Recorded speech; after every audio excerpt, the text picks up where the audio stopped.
إن الحمد لله نحمده ونستعينه ونستغفره ونؤمن به ونتوكل عليه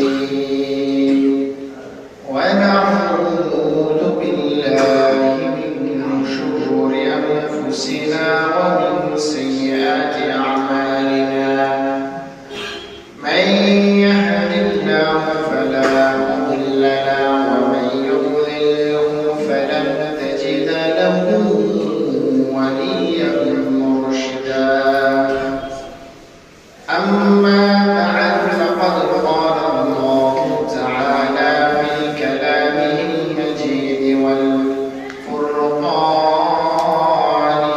الحميد فأعوذ بالله من الشيطان الرجيم بسم الله الرحمن الرحيم ولن ترضى عنك اليهود ولا النصارى حتى تتبع ملتهم وقال رسول الله صلى الله عليه وآله وسلم من تشبه بقوم فهو منهم أو كما قال النبي عليه الصلاة والسلام إن الله وملائكته يصلون على النبي يا أيها الذين آمنوا صلوا عليه وسلموا تسليما شكرا اللهم صل على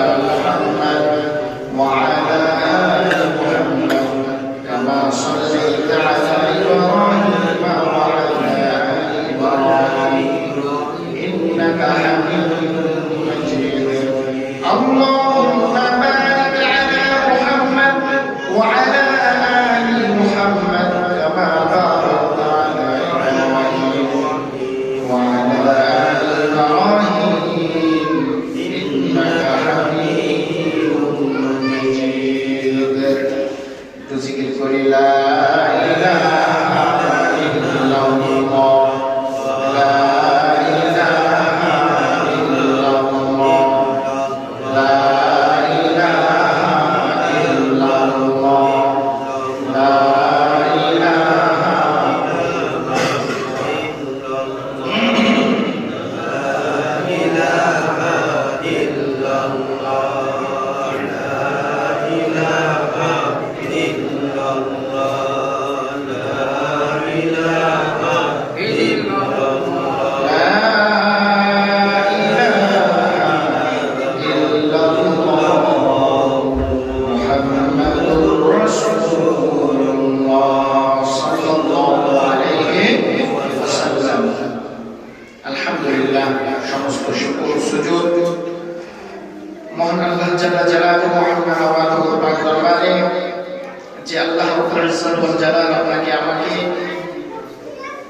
এই প্রচন্ড শীতের মধ্যেও আল্লাহ তাআলা দুনিয়াতে সকল কাজকর্ম থেকে ফারিক করে বাছাই করে যাচাই করে দয়া করে মায়া করে আল্লাহ তাআলার ঘর মসজিদে আসার বসার তৌফিক দান করেছেন দুটি কথা বলার এবং শোনার তৌফিক দান করেছেন সেজন্য সে রব্বে কারীমের দরবারে মন প্রাণ উজাড় করে অন্তরের অন্তঃস্থল থেকে কালিমাতুশ শুকর আদায় করি উচ্চ কণ্ঠে পড়ি আলহামদুলিল্লাহ। এই যে আমাদের মধ্যে যে শীত পড়ে এই শীতের প্রচন্ডতা বা গরমের প্রচন্ডতা দুটোই জাহান্নামের একটা আযাবের অংশ জাহান্নামের আযাবের অংশ জাহান্নামের মধ্যে এই দুই ক্যাটাগরি শাস্তি আল্লাহ তাআলা রেখেছেন এক প্রকার শাস্তি হবে তাকে প্রচন্ড পরিমাণে গরম বা উত্তপ্ত আগুনের মধ্যে তাকে দেওয়া হবে এটা হলো এক প্রকারের শাস্তি আরেক প্রকারের শাস্তি হবে যেটাকে প্রচন্ড গরম ঠান্ডার মধ্যে হিম শীতল ঠান্ডার মধ্যে তাকে নিক্ষেপ করা হবে। হাদিসের বুখারীর বর্ণনা এসেছে আল্লাহর হাবিব সাল্লাম বলেন যে তোমরা যে গরম এবং ঠান্ডা অনুভব করো এই দুটোই জাহান্নামের মিন ফাইহি জাহান্নাম, জাহান্নামের আযাবের একটা অংশ। যখন আল্লাহ তাআলা গরমের সিজনে যখন প্রচন্ড গরম থাকে আমরা অনুভব করি যে রোদ নাই, কিন্তু তাপমাত্রা এত বেশি শরীর থেকে ঘাম বেরোইতেই থাকে। কি বলেন, হয় কি না? আবার ঠান্ডার দিনে এরকম হয় যে কুয়াশা নাই কিন্তু শরীর এত ঠান্ডা যে হিম শীতল ঠান্ডায় জমে যাওয়ার অবস্থা। এরকম হয় কি না? তো যখন জাহান্নাম এই গরমের সিজনে একটা শ্বাস দুনিয়াতে ছাড়ে তখন এই গরম অনুভব করি। আবার যখন ঠান্ডার সিজন আসে তখন জাহান্নাম ঠান্ডা হাওয়ার একটা অংশ বা একটা শ্বাস দুনিয়াতে ফেলে, সেটার ফলশ্রুতিতেই আমরা ঠান্ডা অনুভব করি। তো যাই হোক, ঠান্ডার মধ্যেও আল্লাহ তাআলা যে আমাদেরকে যথাসময়ে মসজিদে আসার তৌফিক দিয়েছেন, এটা আল্লাহ তাআলার অনেক বড় একটা ইহসান, দয়া। কি বলে, ঠিক কিনা? এজন্য শুকরিয়া তো না বলবো, আলহামদুলিল্লাহ। আজকে আমরা আলোচনা করব ছোট্ট দুইটা বিষয় নিয়ে। একটা বিষয় হলো এই যে আরবি মাস যেটাতে আমরা প্রবেশ করেছি এটা হলো রজব মাস। কি মাস? রজব মাস। আওয়াজ দিয়ে বলতে হবে, কি মাস? রজব মাস। আমরা অনেকেই হয়তো জানিও না যে আমরা রজব মাসে প্রবেশ করেছি। কি বলে, ঠিক কিনা? অনেক মা-বোনেরাও হয়তো জানে না। মা-বোনেরা এই দিক দিয়ে অনেক বেশি হিসাব রাখেন যে আরবের কখন কোন মাস চলছে, আমরা যদিও একটু বিলাসী। তো এই রজব মাস সম্পর্কে কিছু কথা বলবো।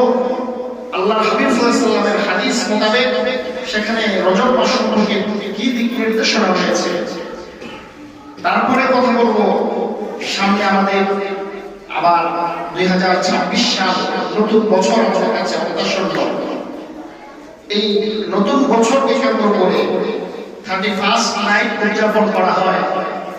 এই সম্পর্কে কিছু কথা বলার চেষ্টা করব, কারণ মেম্বার থেকে যদি সমসাময়িক বিষয়গুলো সম্পর্কে যথাযথ গাইডলাইন না দেওয়া হয়, দিক নির্দেশনা প্রদান করা না হয়, তাহলে আওয়ামদের জানার বা শেখার অন্য কোনো ওয়াজ মাহফিল ছাড়া অন্য কোনো ওয়ে বা তাদের সামনে নাই। কি বলে, ঠিক না? এই জন্য সমসাময়িক বিষয় নিয়ে ইনশাআল্লাহ আজকে এই বিষয়ের উপর সংক্ষিপ্ত কথা বলার চেষ্টা করব।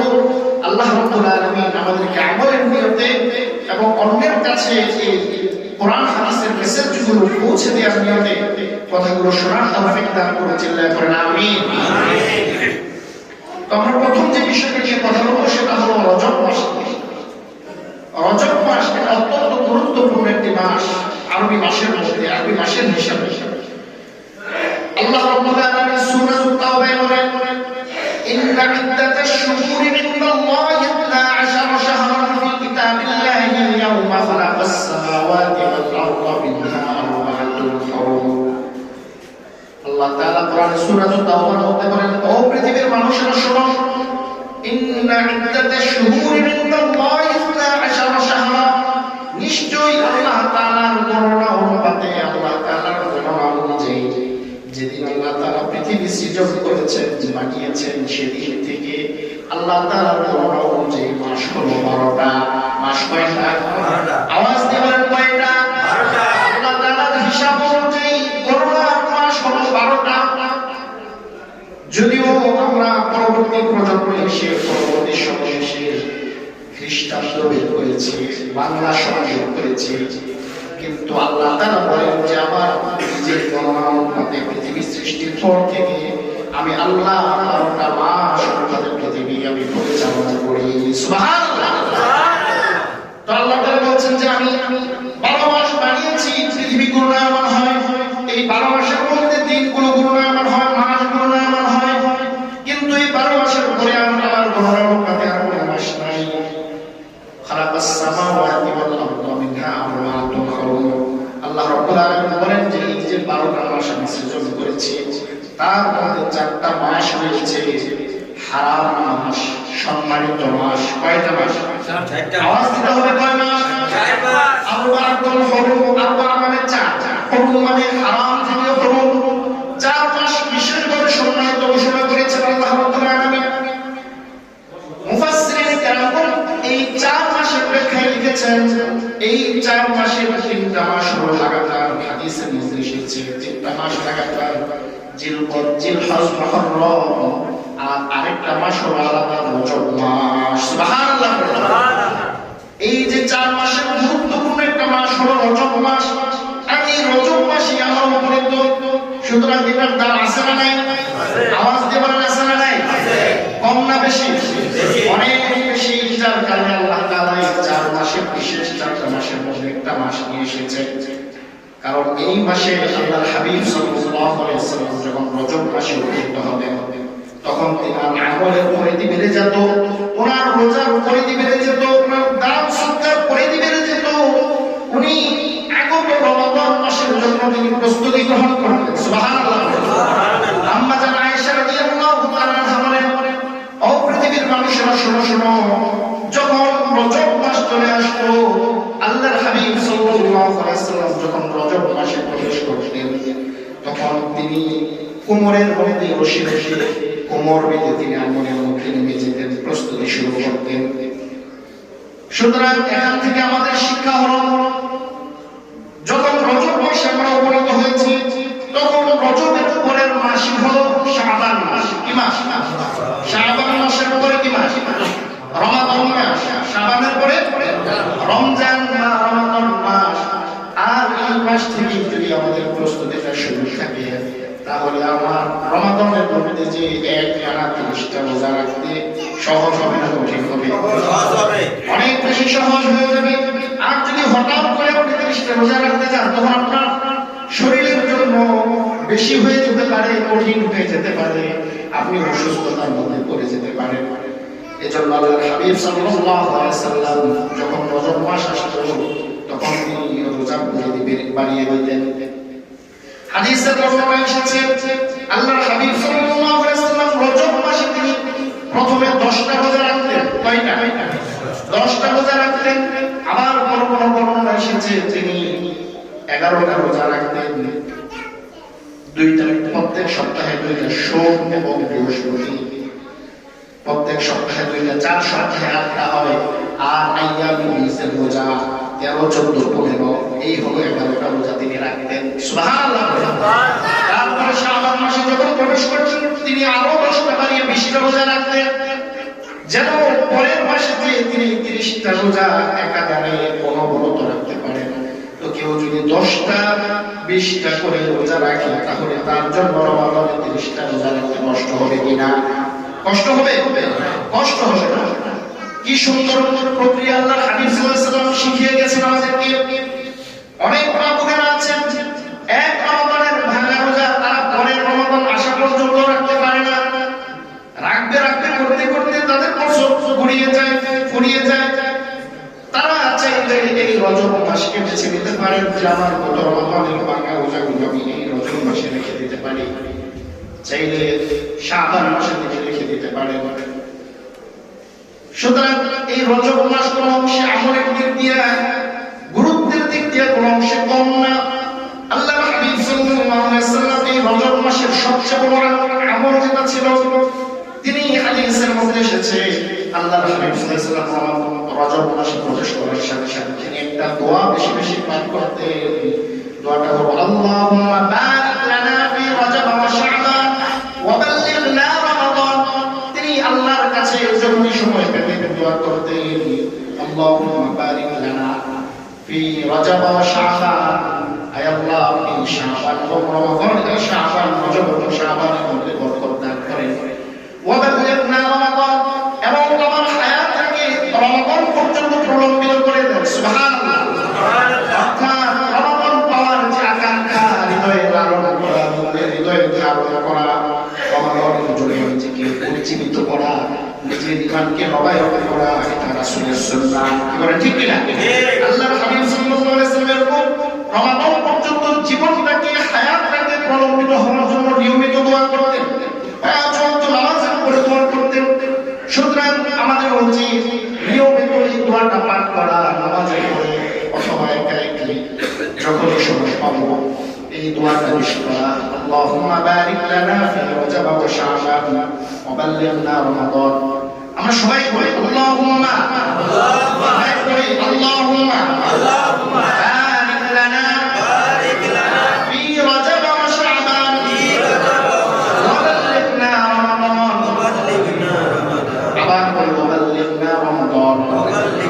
অর্থাৎ আমরা দোয়া করলাম, হে আল্লাহ আপনি আমার রজব এবং শাবানের মধ্যে বরকত দেন এবং আমার হায়াতটাকে 2 মাস বাড়িয়ে অন্তত রমাদান পর্যন্ত প্রলম্বিত করে দেন। সবাই করেন আমিন। সুতরাং বোঝা গেল মুহাদ্দিসিনে কেরামগণ বলেন কেউ যদি রমাদান পাওয়ার জন্য এভাবে দোয়া করে এটা একদিক থেকে সুন্নাত। আপনি চাইলে এভাবে দোয়া করতে পারেন। অন্য সময় যদি আপনি আপনার জীবনের জন্য হায়াতের জন্য দোয়া করেন যে আল্লাহ আমি আরো 2 বছর বেঁচে থাকতে চাই, কারণ আরো 2 বছর বেঁচে থাকলে আমি 2টা রমাদান পাবো, অনেক কিছু সিজদা করতে পারবো, আমি হজ করতে পারবো, যাকাত দিতে পারবো। এই যে নেক আশা নিয়ে আপনি যদি আল্লাহর কাছে দোয়া করেন তাহলে এটা জায়েজ আছে। কিন্তু আমাদের সমাজের মধ্যে যারা বৃদ্ধ হয়ে যায় তারা এজন্য দোয়া করেন না। তারা দোয়া করেন যে আমার অনেক জায়গায় একটা জায়গা বাকি আছে, ওইটা কিনতে পারলে পরে মরণ হলেও সমস্যা নাই। অমুক ব্যাংক থেকে কিছু লোন নেওয়ার বাকি আছে, আমার সন্তানটাকে এস্টাবলিশ করার বাকি আছে, আমার সন্তানটার একটি ক্যারিয়ার ডেভেলপ করার বাকি আছে, তাকে নিজের পায়ে দাঁড়ানো করার স্বপ্ন তার পর্যায়ে দাঁড় করানোর বাকি আছে, এরপরে আমার মরণ হলেও সমস্যা নেই। এরকম চিন্তা আমাদের সমাজে আছে না নাই? বলেন আছে। কম না বেশি? অনেক মানুষ এরকম চিন্তা করে, কিন্তু এভাবে চিন্তা করে আপনি মৃত্যু কামনা করা ঠিক না, এভাবে আপনি হায়াতের জন্য দোয়া করা ঠিক না।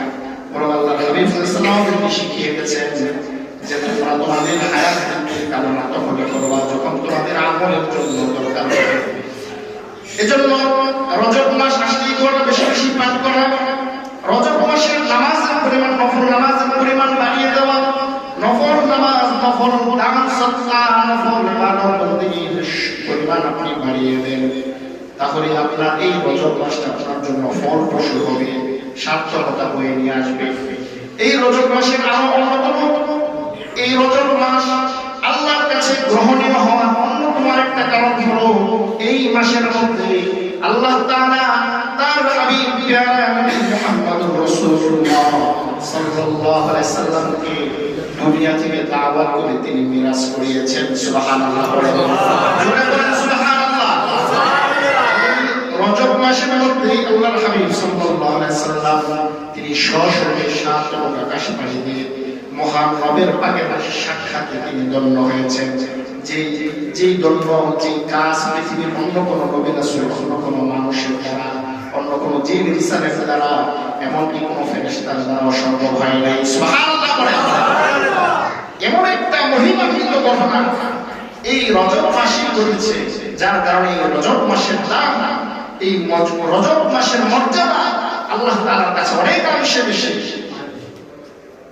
শাবান, রমাদান সেগুলোর মর্যাদা তো তাদের হাইসিয়তে অবশ্যই বেশি, কিন্তু আল্লাহ তাআলা অন্য অঙ্গকে এই যে 4টা মাসের কথা বর্ণনা করেছেন, এই 4টা মাসের মর্যাদা ইসলামের পূর্ব জামানায়, জাহিলি জামানায়ও এই 4 মাসের মর্যাদা ছিল, যার কারণে এই জিলহজ, মুহররম এবং রজব এই 4 মাসে তৎকালীন সময়ে যুদ্ধ বিগ্রহ করা নিষেধ ছিল।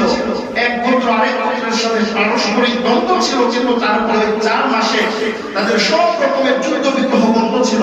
4 মাস তারা যাদের করত, ব্যবসা বাণিজ্য করত। তার মানে শাবান, রমাদান এগুলোর মর্যাদা হয়েছে ইসলাম আসার পরে, আল্লাহর হাবিব সাল্লাল্লাহু আলাইহি ওয়াসাল্লামের উপর শরীয়ত প্রবর্তন হওয়ার পরে।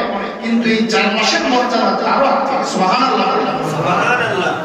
যাই হোক, যে কথাগুলো বললাম যে রজব মাসকে কেন্দ্র করে আল্লাহ তাআলা আমাদের সকলকে এই মাসে বেশি বেশি আমল করে শাবান এবং রমাদানের প্রস্তুতি গ্রহণ করার তৌফিক দান করুন। আমিন।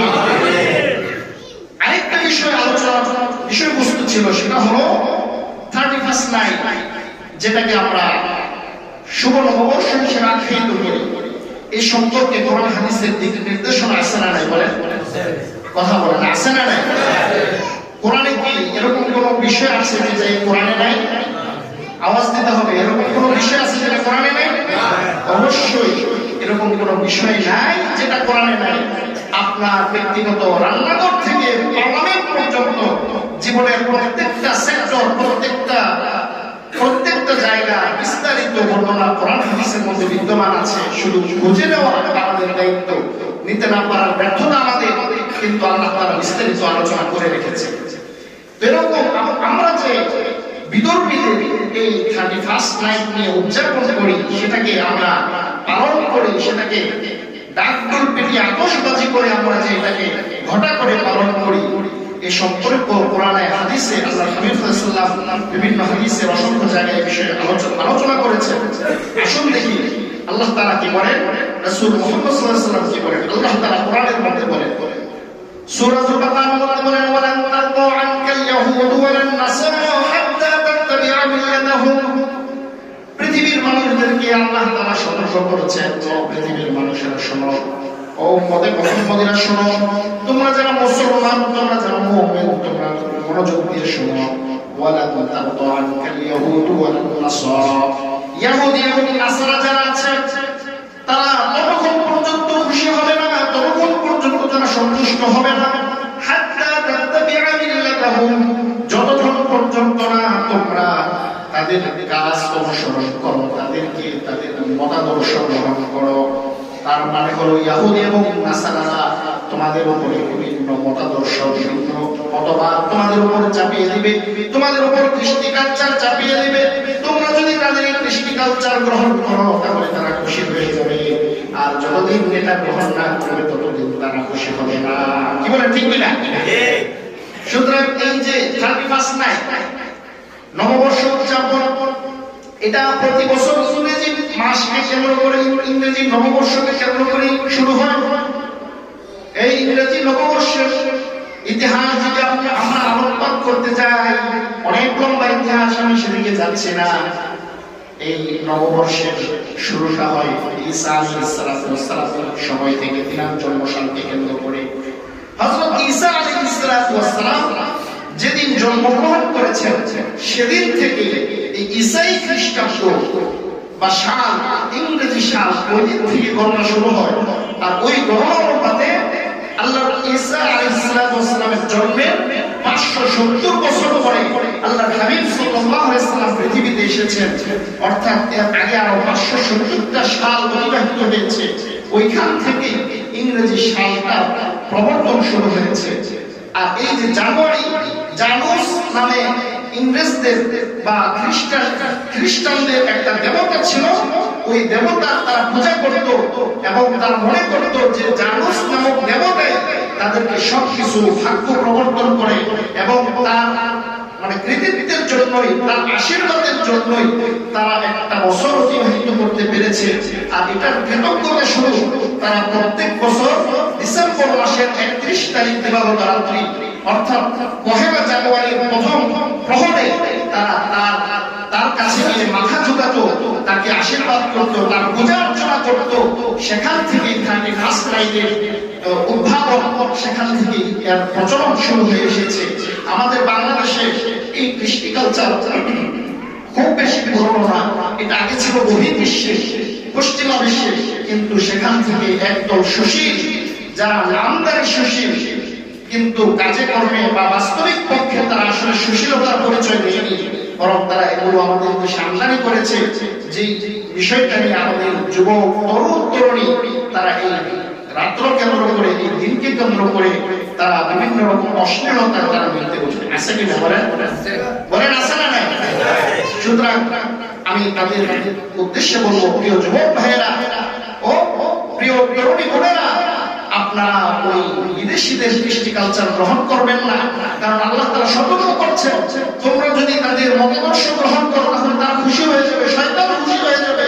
আর তোমরা যদি এটা পরিহার করো তাহলে শয়তান নারাজ হবে। খুশি হবেন কে? জোরে বলেন কে? আল্লাহর হাবিব সাল্লাল্লাহু আলাইহি ওয়াসাল্লাম হাদিসের মধ্যে বলেন, মান তাশাব্বাহা বিকওমিন ফাহুয়া মিনহুম। ও আমার উম্মতরা শোনো, তোমরা যারা সচেতন, তোমাদের উদ্দেশ্যে বলছি, মান তাশাব্বাহা বিকওমিন ফাহুয়া মিনহুম।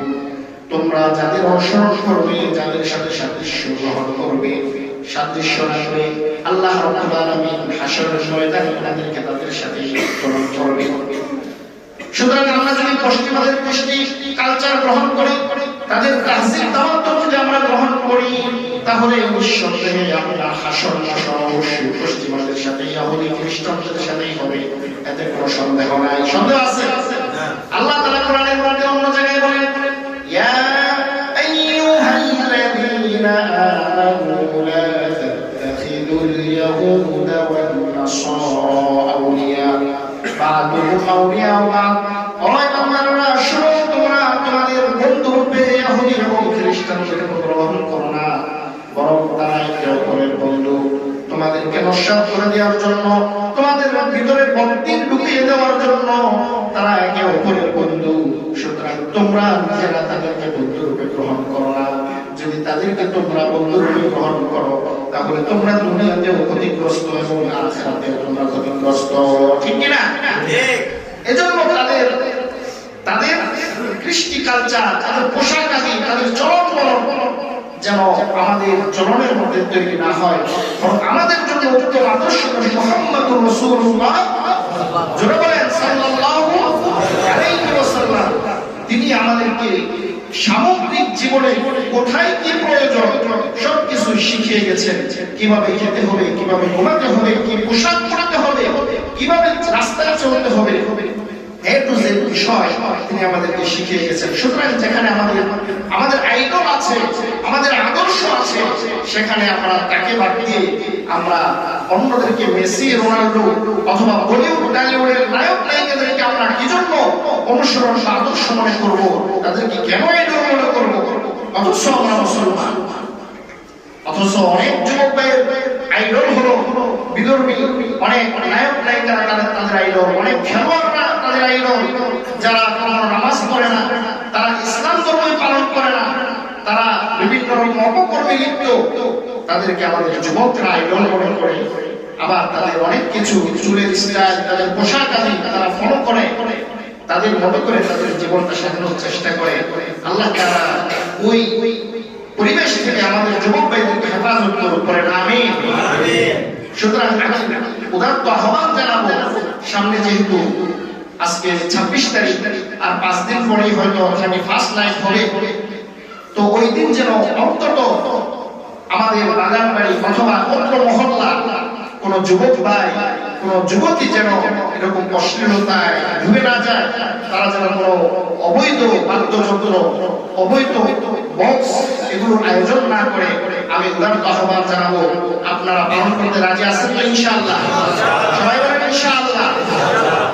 প্রত্যেকটা বাড়িতে বাড়িতে যারা আছেন, গার্জিয়ান আছেন, আপনারা আপনাদের যুবক ছেলে অথবা যুবতী মেয়ে তাদেরকে এই বিষয়ে নিষেধ করে দিবেন। কারণ আপনার বাড়িতে যদি এগুলো ঢোকে, তাহলে এই জন্য আপনারও দায় আছে কিনা বলেন তো? বলেন আছে কিনা? অবশ্যই আছে। সুতরাং এটা যেন কোনোভাবেই না হয়। আল্লাহ তাআলা এই অবৈধ বাদ্যযন্ত্রের ব্যাপারে আল্লাহ তাআলা কোরআনের মধ্যে বিভিন্ন জায়গায় বলেছেন, ওয়ামিনান নাসি মান ইয়াশতারি লাহওয়াল হাদিস লিয়ুদিল্লা আন সাবিলিল্লাহি বিগাইরি ইলম। ওয়ামিনান নাসি মান ইয়াশতারি লাহওয়াল হাদিস লিয়ুদিল্লা আন সাবিলিল্লাহি বিগাইরি ইলম। তোমরা অজ্ঞতার কারণে তোমরা এই খেল তামাশার বস্তুগুলো তোমরা খরিদ করো না। ওয়ামিনান নাসি, মানুষের মধ্যে এমন কিছু লোক আছে, মান ইয়াশতারি লাহওয়াল হাদিস, তারা অবৈধ খেল তামাশা, গান বাজনাকে তারা খরিদ করে, লিয়ুদিল্লা আন সাবিলিল্লাহ, এবং তারা কি করে আল্লাহর রাস্তা থেকে, পথ থেকে তারা ভ্রষ্ট হয়ে যায়, বিচ্যুত হয়ে যায়।